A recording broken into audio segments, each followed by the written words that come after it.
When I started here, it was 2010.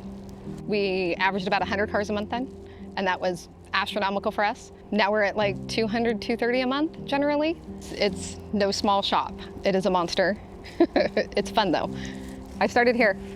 I sat at the front desk doing data entry. I wanted to know how everything worked. I wanted to know why my job mattered, because at the end of the day, in order to be successful in anything, you need to know the ins and outs. And so I wanted to know why the estimate mattered and why this portion mattered and why the accounting part mattered and what it means to the guys in the shop. And then I just kept learning, and now here I am. I was office manager about 1.5 years ago, roughly. And then when we were acquired by QCG, I was appointed as GM.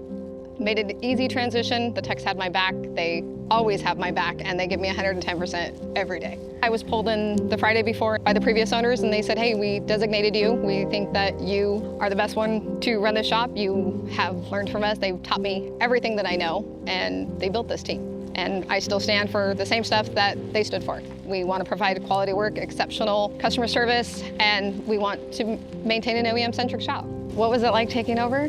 It wasn't that much of a difference. It really wasn't, because at the end of the day, everybody works and they work well together, and it's a team. I don't look at myself as a GM, I'm just another part of this team. I will jump in, I'll do data entry, I take out trash, I will do whatever's necessary to keep everything moving and floating and going.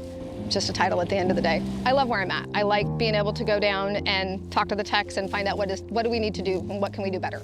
And same with the office staff, what else can we do better? What can we do better for our customers? What can we do better to make things flow more efficiently? There's always room for improvement.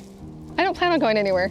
This is my team, and they rock it. And as long as they're gonna have my back, I'll be here with them.